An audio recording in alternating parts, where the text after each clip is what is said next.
Australia's aid programs result in many advantages and disadvantages. So, what are they? Some of the cultural and economic advantages are 1. Long-term development. The importance of long-term development aid is summed up in the often quoted phrase, a fish for a day, but a fishing rod for life. Assisting the poor living in Indonesia to encourage private investment and trade opportunities and to create stable social institutions as an avenue to sustainability and to assist education is arguably to benefit both Indonesia and Australia in the long term. 2. Employment and training opportunities.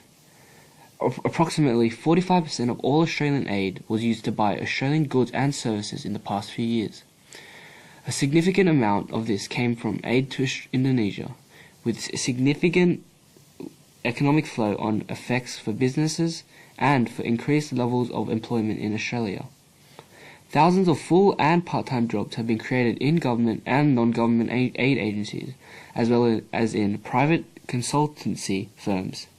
Voluntary aid has been said to benefit young people seeking work experience and retirees, and unemployed people seeking worthwhile work. The theory is that voluntary work gives them valuable knowledge and employment skills, and also improves cultural links between the two countries.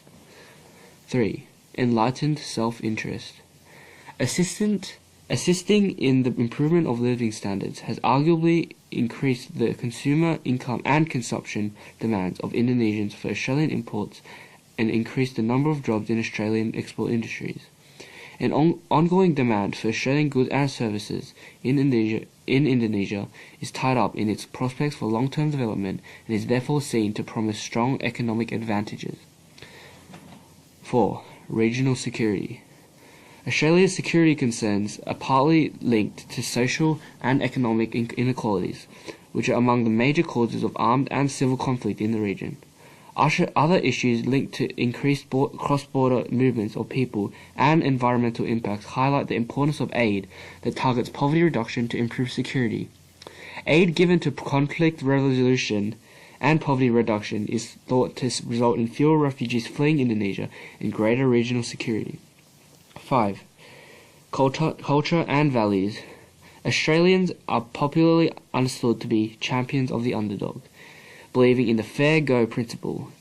To not have an overseas aid program is thought to be inhumane and even unpatriotic. The Overseas Aid Program, or the ACFOA, argues that most Australians support Indonesian aid simply because they sincerely care about those who are less well off. Aid to Indonesia may then encourage friendly relations between it and Australia and the future positive exchanges of cultural values. However, there are also many cultural and economic disadvantages of Australia's aid programs overseas. These are 1. Political problems and inequity. It has been argued that aid agencies present their goals in unrealistic ways that undermine their implementation and increase the vulnerability of the poor they seek to help.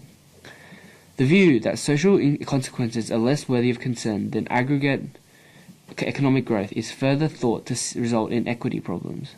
The assumption is that increases in GDP will increase social benefits, whereas reality shows this to be debatable with economic growth in Indonesia, despite the remaining highly unequal income distribution. An unrealistic view of aid targets may also result in propping up institutions that are able to be manipulated by unscrupulous local political figures. 2. Rights abuses. A report by Action Aid International states that hundreds of thousands of survivors of the 2004 Indian Ocean tsunami are still living in substandard shelters and are deprived of adequate healthcare and other basic services.